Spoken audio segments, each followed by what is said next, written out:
tidak ada alasan mahasiswa itu untuk kemudian tidak mendapatkan informasi, karena sebenarnya informasinya ada di depan teman-teman semua udah gitu ya. Seperti itu.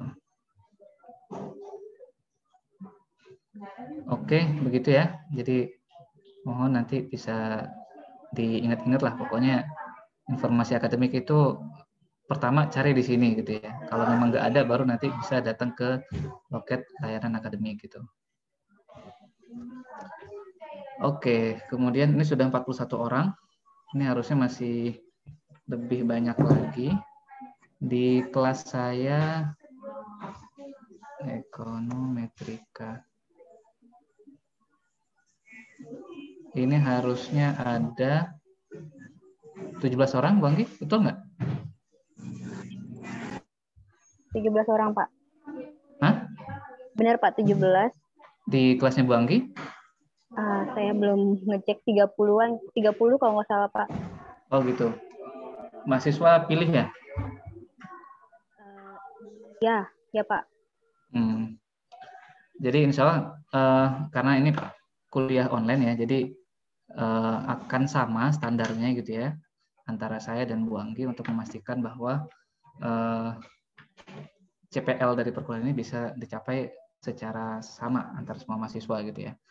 Nah, perkuliahan nanti akan kita diskusikan lagi dengan Bu Anggi, karena saya belum diskusi lebih mendalam apakah nanti akan Zoom terus seperti ini atau nanti kita sediakan video gitu ya, gantian gitu ya antara saya dan Bu Anggi gitu ya, menyiapkan video, kemudian secara terpisah masing-masing Bu Anggi ataupun saya nanti bisa menyiapkan diskusi atau menyelenggarakan diskusi-diskusi di luar tambahan dari video itu gitu kan. Ujian tengah semesternya pun juga akan sama, ujian akhir semesternya pun juga akan sama gitu ya. Mungkin yang bisa agak fleksibel, mungkin tugas, kuis dan lain sebagainya itu mungkin bisa agak bebas, tetapi UTS dan UAS-nya akan sama gitu. Gitu kira-kira Bu Anggi ya. Nah, ekonometrika kira-kira sebagai pengantar ada yang tahu nggak? Ini makhluk apa sih kira-kira gitu? Kebayangnya belajar apa sih ini gitu? Coba kalau yang yang mau menyampaikan sesuatu silakan langsung buka mic-nya gitu. Kira-kira kebayangnya apa gitu?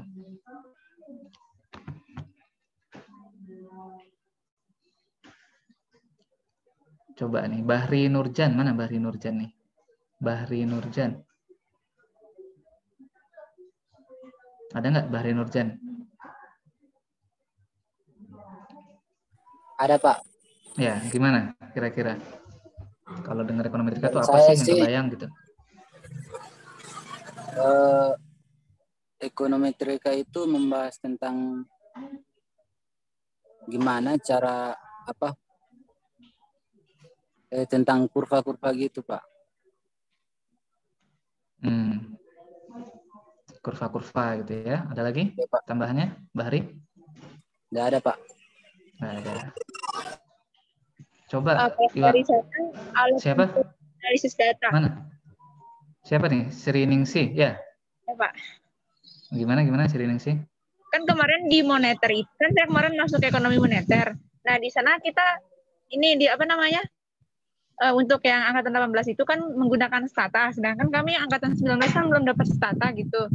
Nah, jadi kakak-kakak yang angkatan 18 itu kasih tahu kalau itu bersinambungan dengan ekonometrika 1 dan ekonometrika 2 gitu. Iya. Ya, jadi kemarin memang tugas moneternya agak kecepatan untuk angkatan 19 itu karena disetting untuk mahasiswa yang angkatan 18 yang sedang mengambil ekonometrika 2. Jadi nanti ada ekonometrika 1. Saya, Pak. Mandika. Ini EP 18 Mandika? Iya. Iwandika. Baru ngambil kamu? Udah ngambil kemarin, Pak. Ngulang lagi. Siapa dosennya saya? Bukan? Iya Pak, Bapak sendiri.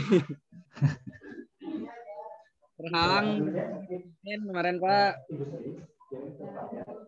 Sudah belajar berarti kemarin ya. Jadi sekarang makin mantap nanti ya. Lumayan lah Pak. Oke. Jadi ini saya akan tampilkan ininya ya, RPS-nya. RPS-nya ini memang selalu dipakai setiap mata kuliah ini ya. Cuma nanti akan perlu direvisi karena yang ngajar nanti ada Ibu Anggi juga gitu ya. Ini masih belum direvisi sih, tapi secara umum isinya sama gitu ya. Nah, CPL-nya itu terutama CPMK-nya gitu ya. Artinya pada akhir kuliah ini apa sih yang harus dipahami oleh mahasiswa gitu ya. Yang pertama itu konsep ekonometrika dan ruang lingkupnya. Saya perbesar lagi ya. Kemudian yang kedua itu menjelaskan konsep dan aplikasi regresi sederhana. Kemudian aplikasi konsep dan aplikasi regresi berganda. Ini regresi ya. Jadi ada regresi sederhana, ada regresi berganda. Nah, nanti regresi itu banyak metodenya. Salah satunya OLS, ordinary, least, square. Least itu ordinary itu biasa, least itu terkecil, square itu kuadrat. Jadi kuadrat terkecil. Nah, nanti akan dijelaskan maksud dari kuadrat terkecil itu kuadrat yang mana gitu ya. Kemudian lanjutannya adalah asumsi klasik dari OLS itu apa aja. Gitu. Kemudian selanjutnya bagaimana mengidentifikasi dan mengatasi pelanggaran asumsi klasik. Nah, ini sangat berguna sekali gitu ya dalam pembuatan kalau teman-teman akan melakukan penelitian, setidaknya misalkan skripsi gitu ya. Ini merupakan pemahaman dasar yang harus teman-teman ketahui gitu ya. Sudah banyak sekali sebenarnya skripsi-skripsi senior-senior kalian ini yang secara tools atau alat analisis itu lebih advance, lebih canggih daripada OLS ini gitu ya. Yang sebenarnya juga tidak diajarkan di perkuliahan gitu. Tetapi banyak sekali dasarnya itu dari sini gitu kan. Maka ini kan berarti masih semester 4 ya. Ini teman-teman harus betul-betul paham gitu ya, sehingga ketika nanti dibutuhkan untuk skripsi atau penelitian lainnya itu bisa kemudian diingat lagi gitu, di apa namanya ya, bisa diaplikasikan gitu. Ini sebenarnya asik banget gitu ya, karena kita pakai model ekonomi ini kan agak abstrak gitu ya. Nah, ekonometrika ini kemudian membuat dia agak lebih kuantitatif sehingga bisa terukur dan sebagainya lah, kira-kira begitu. Kemudian komponen penilaian ini standar sebenarnya. Kalau misalkan mau ada perubahan silahkan, tapi standarnya itu adalah 15% kehadiran, kemudian 20% tugas, 30% UTS, 30% UAS. Dari Bu Anggi ini gimana Bu Anggi? Kalau saya biasanya menambahkan kuis gitu Pak. Tapi Kuis? Ya di tugas maksudnya atau gimana, atau terpisah? Terpisah tugas dan kuis. Tapi kayaknya kalau online seperti ini tugas dan kuis sepertinya sama gitu Pak. Karena biasanya kalau kuis itu kayak semacam ujian harian kalau di sekolah gitu Pak. Berarti disatukan aja sekarang nggak apa-apa Pak. Oke, kayak gini ya. Ya. Oke, jadi tugas dan kuis itu bisa sama. Terus kalau misalkan nanti berupa video gitu ya, di mana nanti teman-teman itu akan mempelajari video itu di YouTube misalkan gitu ya, kita upload di YouTube. Itu biasanya juga di tengah-tengah video itu atau di bagian akhir atau di awal tuh suka ada tugasnya gitu. Yang teman-teman harus jawab itu di komen gitu. Dari situlah kemudian saya dan Bu Anggi bisa menilai gitu. Bisa jadi berupa itu gitu ya. Tapi juga ada tugas yang sifatnya terstruktur, ada tugas diberikan, kumpulkan via siakat atau media lainnya gitu ya, yang mudah bagi kita. Via siakat itu mudah sekali, artinya mudah bagi kita untuk menyimpannya, bisa dilihat lagi kapanpun gitu kan. Itu akan lebih enak nanti. Jadi kita akan menggunakan itu. Kemudian, nah ini ya, deskripsi singkat mata kuliahnya. Kita baca ya. Jadi mata kuliah ini bertujuan untuk memberikan perangkat analisis statistik dan ekonometrik kepada mahasiswa. Pak Teguh tutup nih, Pak Teguh. Agar mereka dapat memahami dan menggunakan teknik-teknik analisis dalam menjelaskan hubungan antar variabel ekonomi. Pengajaran dilakukan dengan pendekatan teoritis, pendekatan empiris, dengan menggunakan contoh aplikatif serta penggunaan perangkat lunak, statistik, ataupun ekonometri. Topik yang dibahas meliputi gambaran umum mengenai penggunaan ekonometrika, model ordinary square, dasar simulasi, dan persamaan simultan. Nah, kemudian mata kuliah ini memberikan titik berat pada estimasi OLS, gitu ya. Ada regresi itu ada maksimum likelihood, mungkin ada yang lain yang mungkin saya belum tahu gitu ya, tetapi yang sangat mudah digunakan dan sering digunakan itu adalah OLS ini. Nah, dalam estimasi OLS ini ada asumsi-asumsi yang harus dipenuhi gitu ya. Jadi mahasiswa EP itu biasanya di mana-mana itu paling paham bercandaan begini. Ekonomi itu dibangun oleh asumsi-asumsi. Jadi semua itu menjadi lebih mudah karena asumsinya banyak banget gitu ya. Ketika teman-teman belajar misalkan hukum penawaran, hukum permintaan, itu kan ada asumsinya. Ada hubungan antara harga dengan quantity gitu kan ya. Asumsinya apa? Asumsinya ceteris paribus. Ceteris paribus itu apa sih? Semua faktor itu tidak berubah gitu kan. Jadi harga itu akan berubah ketika permintaan atau penawarannya berubah gitu kan. Asumsi faktor-faktor lainnya tidak berubah. Faktor-faktor lainnya itu apa?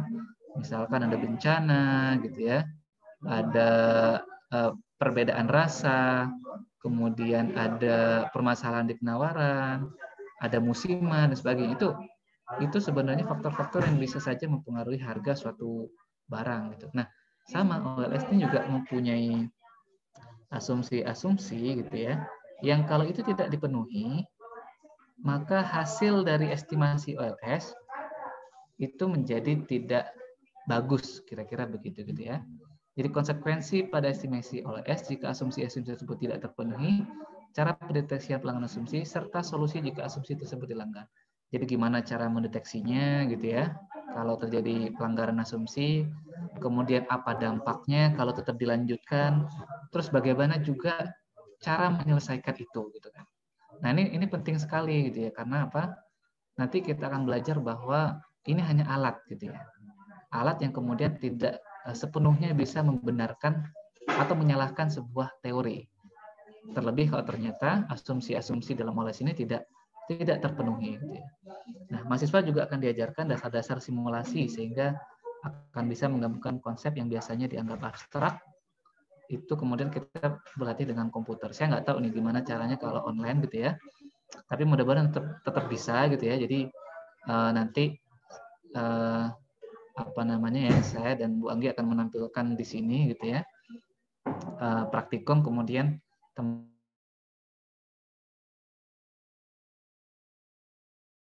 sekian banyak software gitu ya, yang paling mudah tuh sebenarnya Stata gitu ya. Nanti bagikan gitu ya, Stata yang bisa digunakan oleh teman-teman gitu ya. Nah, setelah mengikuti kuliah ini mesti mengetahui kapan penggunaan ekonometrika dibutuhkan dalam sebuah penelitian akademis.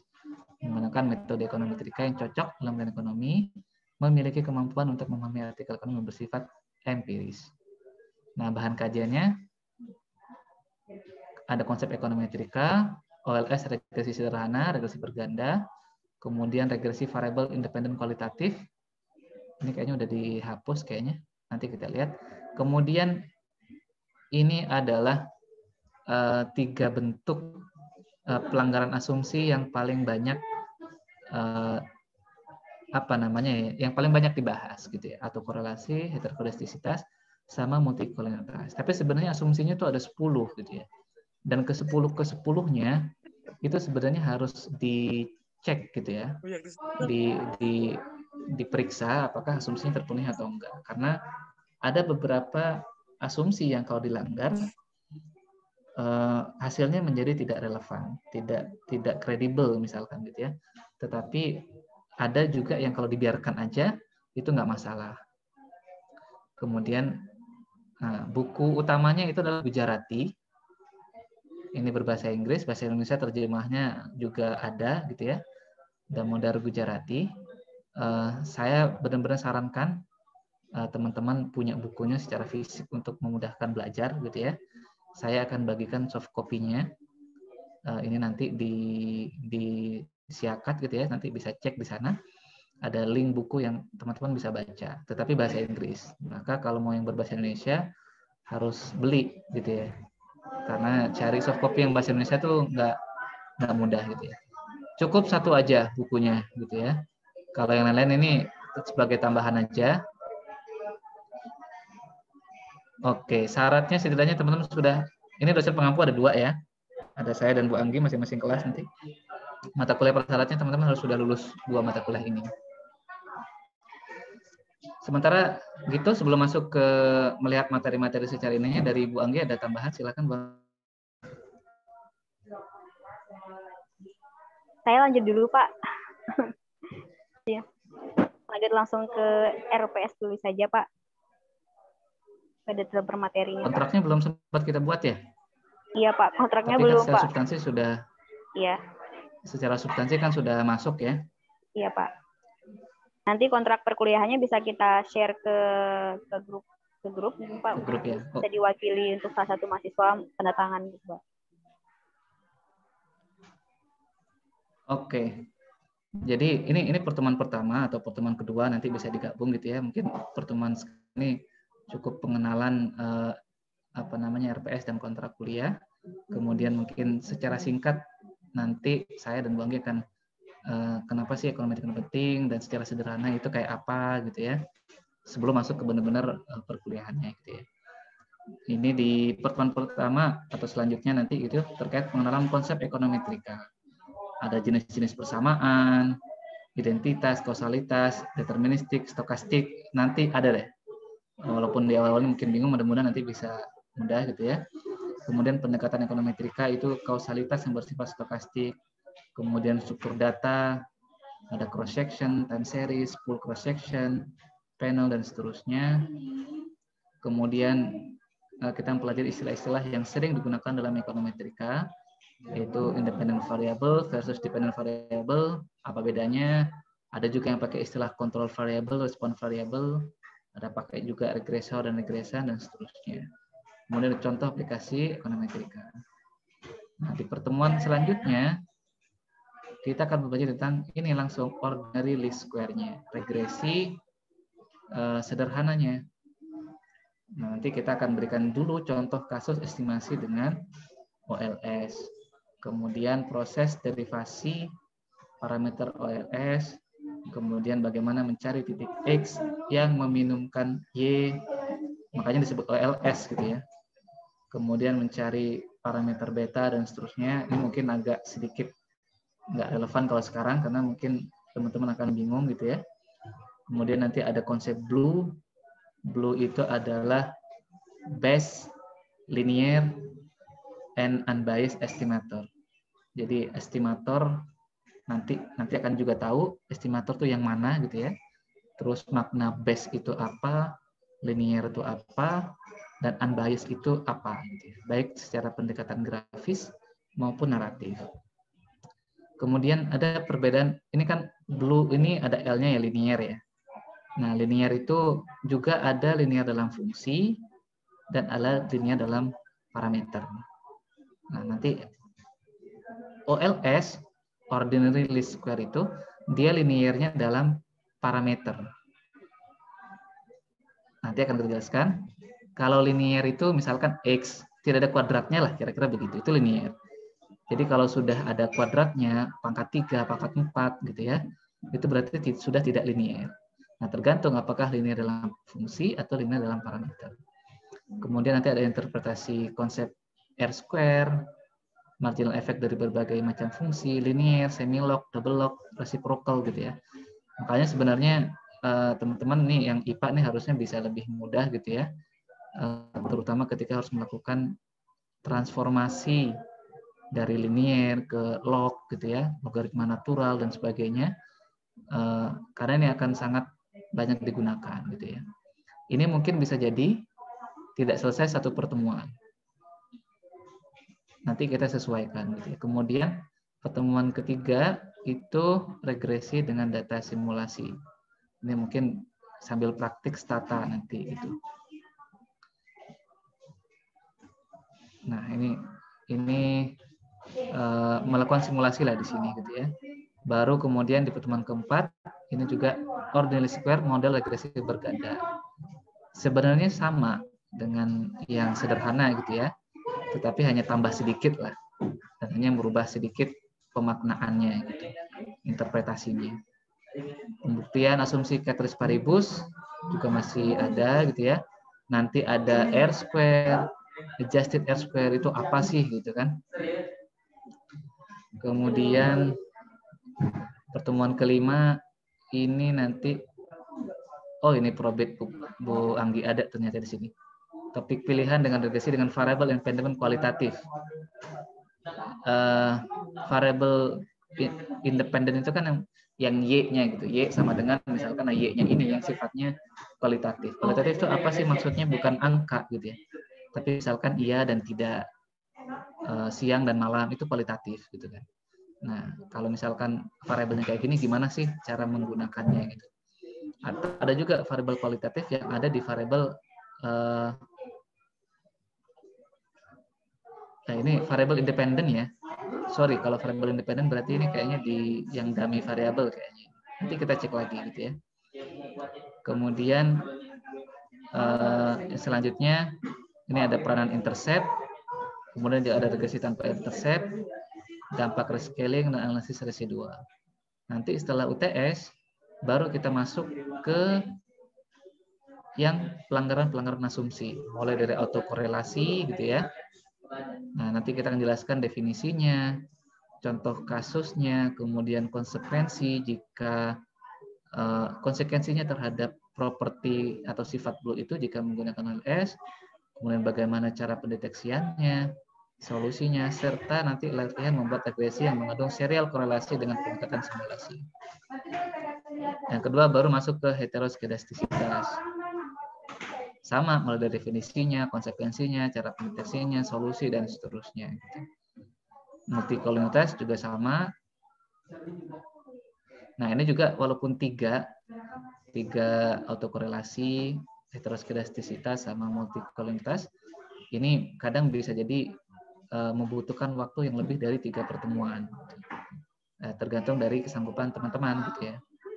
Kemudian pertemuan 11-12 ini terkait konsep model simultan. Ini juga nanti akan kita lihat apakah bisa kita kejar. Tetapi target utama sebenarnya pada mata kuliah ekonometri kayak ini setidaknya sampai di sini. Artinya teman-teman sudah bisa melakukan identifikasi dan mencari solusi ketika ada pelanggaran asumsi. Kemudian pertemuan ke-13 ini juga sifatnya tambahan, nanti kita akan lihat apakah materi-materi sebelumnya itu bisa tercover atau tidak gitu. Nah, kira-kira seperti itu gitu. Ini pengantar RPS-nya gitu ya. Next ya.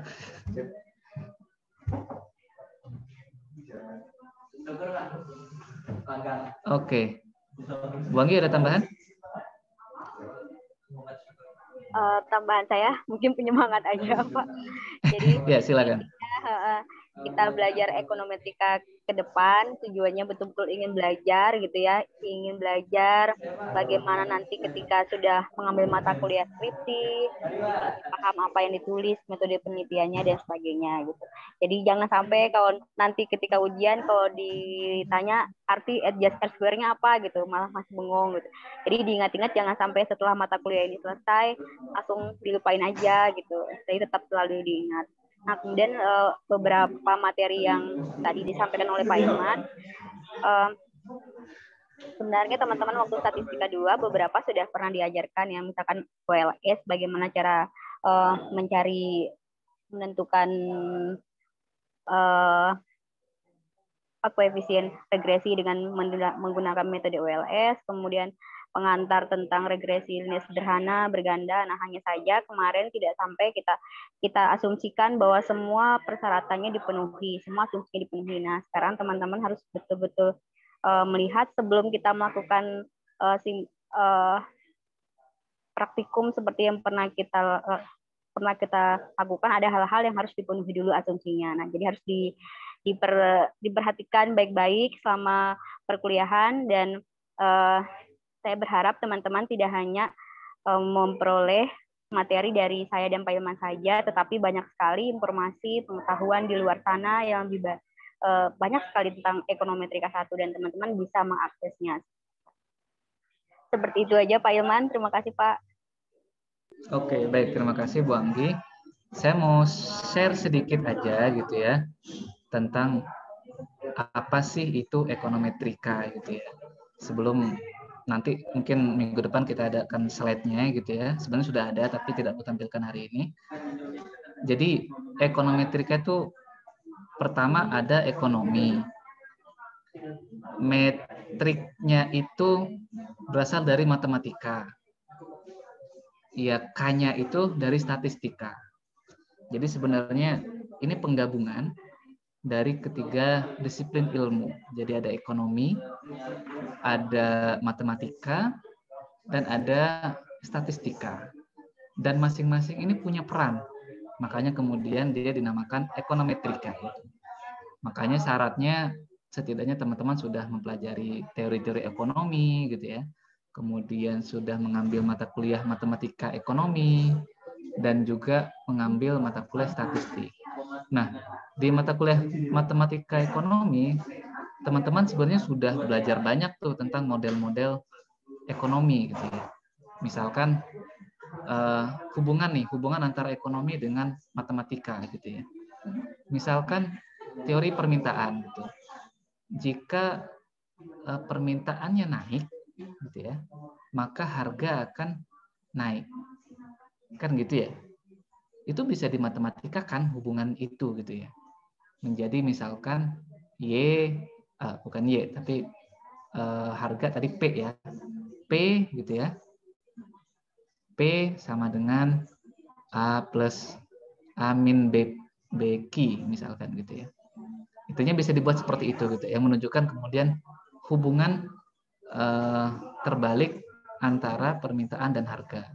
Jadi ya kalau permintaan hubungan ya, jadi kalau permintaannya naik, harga kan akan naik gitu. Kalau permintaannya turun, harga akan turun. Atau sebaliknya, ketika harganya turun, permintaan naik. Kalau harganya naik, permintaan turun. Nah, itu hukum permintaan. Itu bisa dibuat hubungan matematisnya gitu.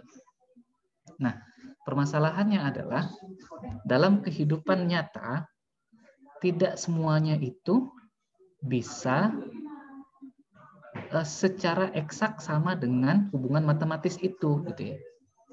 Nah, disitulah masuk peran statistik gitu ya. Bahwa ada bentuk-bentuk error gitu ya, yang kemudian membuat pada dunia kenyataannya itu berbeda dengan hitungan matematis kita. Nah, disitulah peran statistika untuk menambahkan, makanya dalam fungsi regresi itu nanti di bagian akhir selalu ada error gitu ya. Itu peran statistikanya. Sementara kalau tanpa error itu baru model matematika. Tapi kalau sudah ada errornya itu menjadi model ekonometrika. Jadi ada teori ekonominya, kemudian ada matematikanya, maka kemudian ada statistikanya. Jadi saya ulang lagi, misalkan ketika ada permintaan gitu ya, jumlah permintaan itu berhubungan terbalik dengan harga. Jadi permintaan itu akan naik kalau harganya akan turun, gitu ya.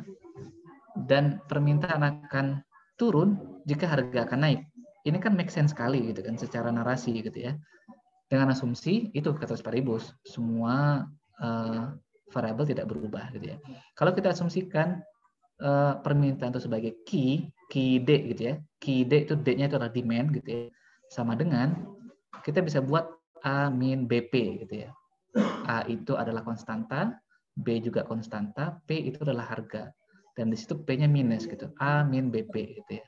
Nanti akan kita lihat di slide-nya minggu depan. Jadi hubungan antara P dengan Q itu berhubungan negatif gitu kan tadi. Jadi kalau P-nya naik, Q-nya turun. Kalau P-nya turun, Q-nya naik gitu kan. Nah kayak gitu-gitu tuh nanti. Ini sebagai gambaran singkat aja gitu ya.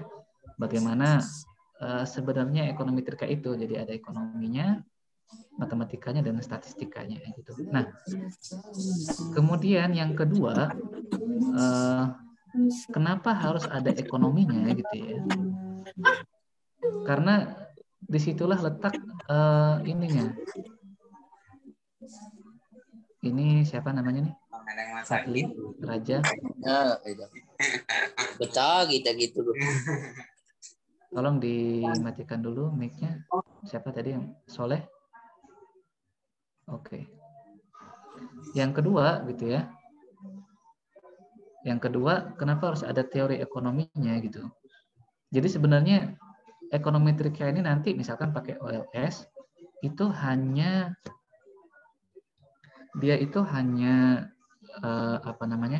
hanya alat analisis saja gitu. Dia tidak mencerminkan hubungan sebab akibat.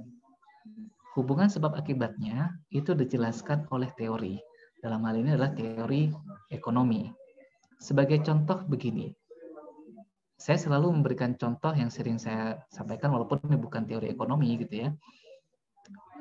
Di UTS ini kan misalkan banyak sapi lewat gitu ya. Terus ada IPK yang menunjukkan prestasi mahasiswa gitu ya. Kemudian kita punya data sapi, setiap hari itu sapi yang lewat berapa sih gitu kan. Atau setiap semester berapa banyak sapi secara akumulatif itu yang ada di wilayah UTS gitu ya. Kemudian kita juga punya data IPK mahasiswa, di rata-rata berapa gitu ya. Kemudian kita analisis dengan menggunakan regresi misalkan nanti gitu ya. Terus kita simpulkan ternyata ada estimasinya signifikan gitu ya. Artinya misalkan adalah ketika ternyata ada hubungan misalkan bahwa ketika sapinya meningkat, ternyata IPK-nya naik gitu kan. Ketika jumlah sapi turun, IPK-nya turun juga gitu misalkan. Secara statistik, secara ekonomi trika, hubungan seperti ini bisa ditemukan gitu ya. Atau sebaliknya lah gitu ya. Misalkan jumlah rumput dengan perekonomian dan sebagainya gitu ya. Tetapi kalau hanya mengandalkan dari hasil output analisis yang matematis, kualitatif, dan kuantitatif seperti ini, itu tidak kuat gitu ya. Jadi harus tetap dilandasi oleh pondasi teori ekonomi yang kuat gitu ya. Oleh sebab itu nanti ketika teman-teman melakukan skripsi dan sebagainya, itu sebenarnya nggak bisa asal comot variabel-variabel dimasukkan dalam ini variabel independen, ininya variabel dependen, variabel independen 1, 2, 3, 4 seperti ini, kemudian di-run pakai regresi gitu ya. Tanpa ada itu nggak bisa sebenarnya gitu. Ini nanti disebutnya sebagai spurious regression. Jadi regresi yang sebenarnya hasil statistiknya mungkin bagus, tetapi karena secara teori ekonominya itu tidak mempunyai pondasi yang kuat, maka regresinya sebenarnya udah nggak ada artinya gitu. Jadi teori ekonomi itu memberikan pondasi tentang hubungan antar variabel gitu ya. Dan kemudian nanti secara empiris itu ingin kita lihat menggunakan OLS, menggunakan alat-alat analisis di ekonometrika ini. Karena begitu tuh yang perlu harus teman-teman sadari gitu ya, bahwa ekonometrika ini ada ekonominya, teori ekonominya, matematikanya, dan statistikanya. Nah, ini sebagai gambaran singkat dari saya tentang mengenalkan OLS ini, dan saya pikir kalau teman-teman sudah dapat feel-nya, saya yakin ini kayak malah susah untuk kemudian beralih gitu ya, karena saking asiknya melihat data kemudian diolah seperti apa, karena nanti kalau teman-teman punya data yang banyak gitu, apalagi sekarang ya, nanti ketika angkatan 19 ya, berarti sudah wajib data science kan ya. Data science itu juga akan menggunakan ekonometrika, jadi belajar tentang regresi dan sebagainya. Itu basic banget gitu ya. melihat pola hubungan antar variabel dan sebagainya, itu akan gitu. Nah, ini kan era big data, data-data ekonomi juga nggak main lagi yang ukurannya tahunan gitu ya, tapi kita bermain data yang ukurannya mungkin harian atau bahkan per detik, real time gitu ya. Artinya datanya itu sangat banyak sekali. Nah, kalau harian saja 1 tahun itu 365, berarti kalau 10 tahun berapa? Biasanya data-data analisis ekonomi itu kan data tahunan. Artinya 1 tahun itu cuma ada 1 data. Jadi kalau 10 tahun hanya ada 10 data gitu kan. Tapi kalau datanya harian gitu ya, maka 10 tahun itu berarti 3.650 data dibandingkan dengan 10 gitu ya. Nah, tentu dengan data yang lebih banyak ini biasanya proses analisisnya akan lebih akurat gitu ya, karena sampelnya lebih banyak gitu. Nah, jadi ini akan sangat bermanfaat sekali buat teman-teman untuk melihat, dan teman-teman bisa secara iseng gitu ya membuat simulasi-simulasi dengan data-data yang ada untuk melihat hubungan antar variabel. Mungkin itu Bu Anggi mungkin bisa kasih contoh-contoh aplikasi kasus-kasus yang kira-kira bisa kita pakai OLS gitu. Mungkin Bu Anggi silakan. Ya Pak. Terima kasih. Jadi nanti selama kita perkuliahan kita akan menggunakan STATA. Kalau dulu waktu statistika 2 kita menggunakan SPSS ya kalau tidak salah. Tetapi sebenarnya penggunaan STATA lebih mudah karena tidak banyak bagian-bagian yang harus diklik sana sini gitu. Kalau STATA tinggal masukkan komen atau perintah, nanti kemudian hasilnya keluar. Nah, kalau untuk pembacaan output dan sebagainya pun sama dengan ketika kita menggunakan SPSS ya. Cuma nanti di perkuliahan ini kita akan bahas lebih detail lagi gitu bagaimana cara menginterpretasikan semua koefisien determinasi. Nah, untuk contoh kasus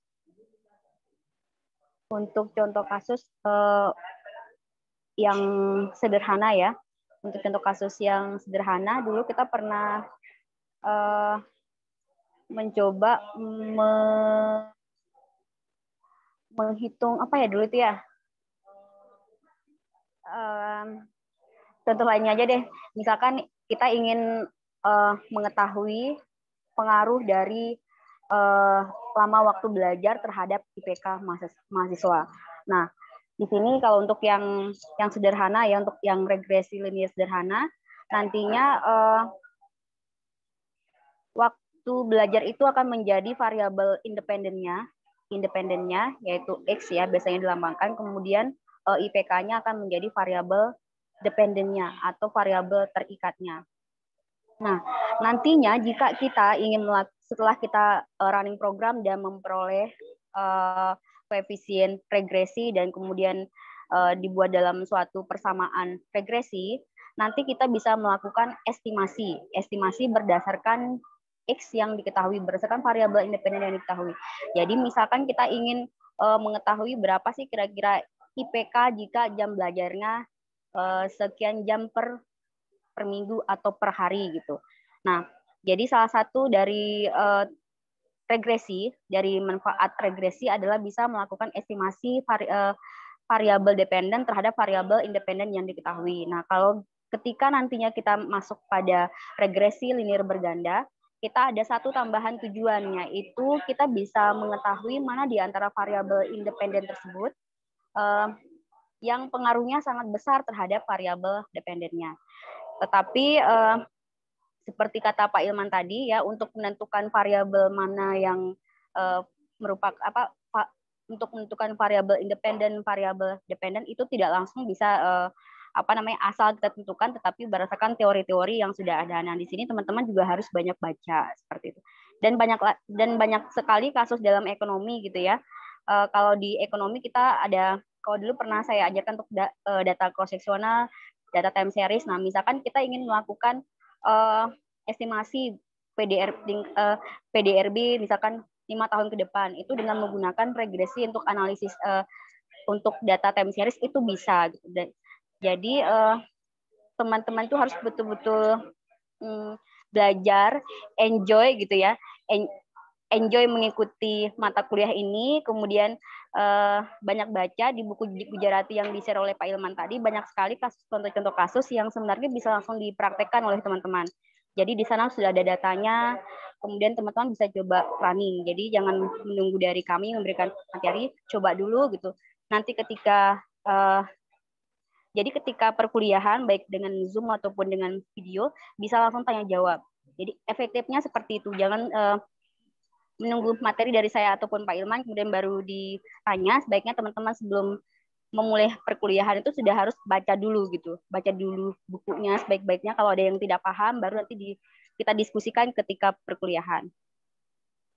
Nanti untuk detailnya kita akan bahas ketika pertemuan berikutnya ya Pak Ilman ya. Iya. Ya Pak. Oke, terima kasih Bu Anggi. Teman-teman mahasiswa kalau ada yang mau ditanyakan silakan. Baik terkait dengan proses perkuliahan ataupun penilaian ataupun ya penjelasan singkat tadi tentang ekonometrika. Silakan kalau ada yang mau ditanyakan. Langsung buka mic aja. Saya Pak. Siapa? Sri Ningsi. Ya, silakan.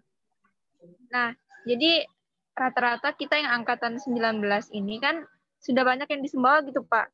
Nah, terkait MK Ekonomi Teknika ini karena lebih banyak ke analisis, maksudnya ke perhitungan gitu.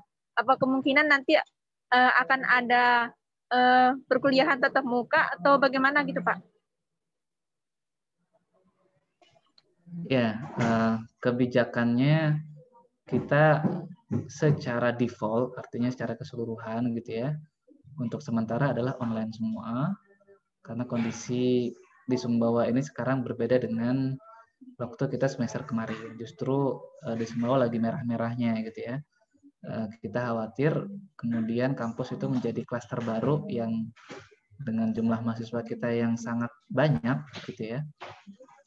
Ini kemudian bisa membuat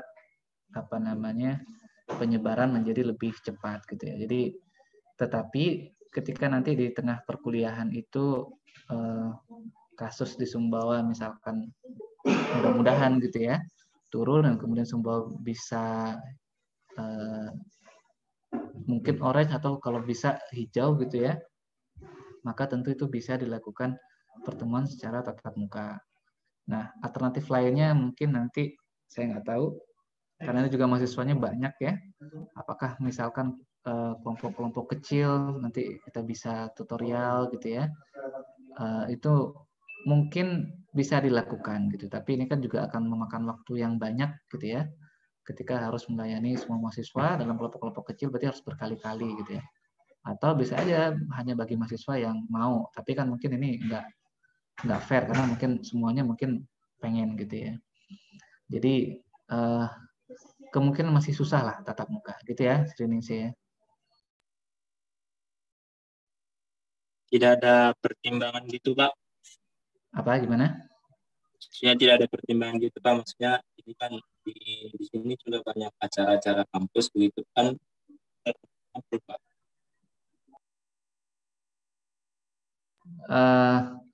Acara-acara kampus kan sifatnya insidentil gitu ya. Insidentil ini artinya hanya sesekali gitu ya.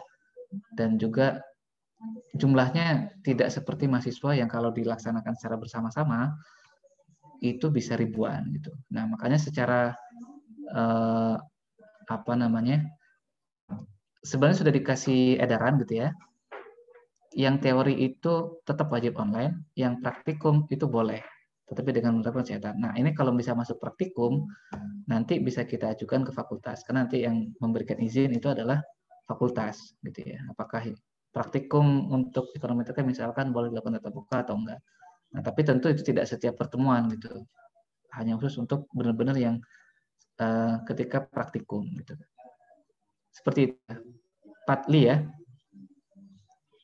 Iya, Pak. Silakan yang lain. Ini benar-benar semuanya di Sumbawa atau masih ada yang di luar Sumbawa? Masih ada yang di luar Sumbawa, Pak. Oke, Kira-kira berapa banyak yang masih di luar Sumbawa? Hampir 50%. Kalau enggak 25%, Pak. Kalau nggak salah. Oh gitu. Berencana ke Sumbawanya kapan? Masih belum ya? Tunggu info kelanjutan COVID, Pak. Kalau misalnya udah reda di sana, baru balik. Oh gitu. Oke, jadi ya artinya memang akhirnya kita tidak bisa mewajibkan mahasiswa untuk ikut tatap muka, gitu ya. Karena juga teman-teman mahasiswa masih ada yang berada di luar Sumbawa. Gitu. Silakan kalau ada pertanyaan lainnya lagi. Maksud saya begini Pak, kita tetap adain online buat yang di luar Sumbawa, tapi yang di Sumbawa kita masuk kelas offline meskipun kita cuma sekali gitu Pak. Soalnya menurut saya ini Muhammad Turkanya susah Pak kalau secara itu kurang afdol gitu Pak kalau belajar mata kuliah yang ini Pak. Oke, Patli di kelasnya saya atau di kelasnya Bu Anggi? Saya di kelasnya Bu Anggi Pak. Oke, intinya nanti bisa didiskusikan di kelasnya masing-masing gitu ya.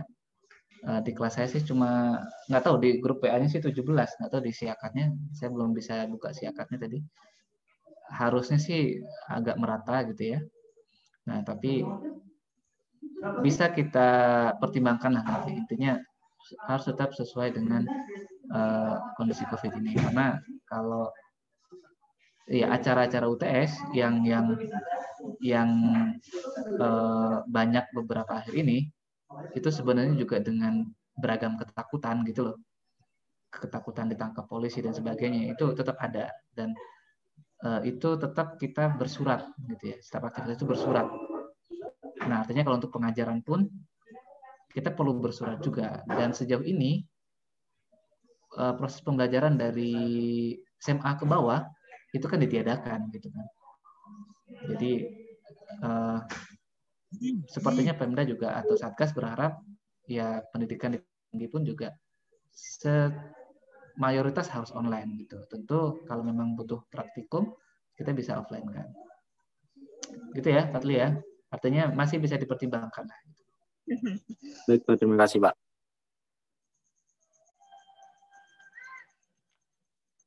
Silakan lagi, Sriningsi lagi atau siapa lagi? Silakan. Sebelum kita akhiri. Saya, Pak. Kalau untuk aplikasi Stata nanti di-download atau? Iya, nanti saya bagi. Nanti juga kalau kelasnya Bu Anggi punya nggak? Ada, tapi yang sudah terregistrasi. Kayaknya saya punya yang portable gitu ya. Jadi nggak perlu, kayaknya sih nggak perlu diinstal gitu ya. Iya, memang tidak diinstal Pak. Jadi punya saya portable, jadi tinggal dibawa kemana-mana gitu ya, nggak perlu diinstal, langsung bisa dipakai. Kalau nggak salah gitu ya. Nanti saya bagi, dibaginya mungkin via siakat ya. Nanti bisa cek di sana linknya. Karena mungkin besar, saya taruh linknya aja gitu. Baik Pak, makasih. Ada lagi kira-kira?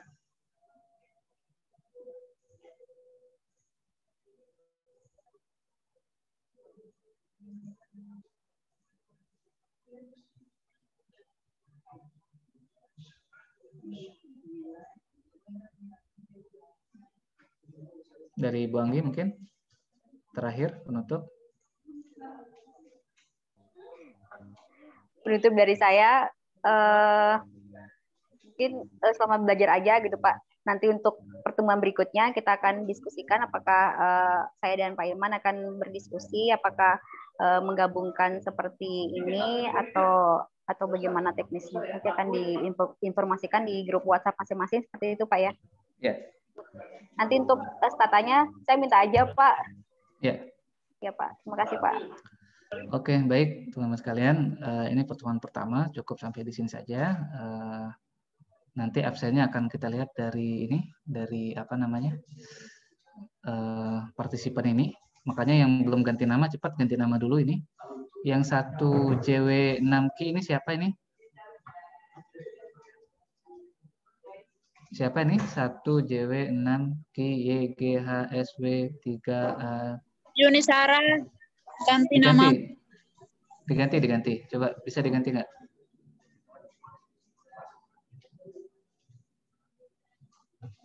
Siapa tadi namanya? Yuni? Yuni siapa? Yuni Sarah, Pak. Yuni Sarah. Gini. Ya. Oh iya, ya Pak. Oke, gitu ya. Yang lain sudah ini ya? Sudah benar ya namanya ya? Oke, jangan pakai nama palsu. Oke, terima kasih teman-teman sekalian. Terima kasih Bu Anggi. Saya akhiri. Assalamualaikum warahmatullahi wabarakatuh. Waalaikumsalam. Waalaikumsalam warahmatullahi wabarakatuh. Waalaikumsalam. Langsung live mo Pak. Wis tira niku. Live mo Pak. Ano masuk na? Ngomong apa itu? Sulas ngomong apa Sulas? Bahasa mana? Bahasa apa nih? Bahasa alien. Bahasa zaman dulu. Bahasa alien.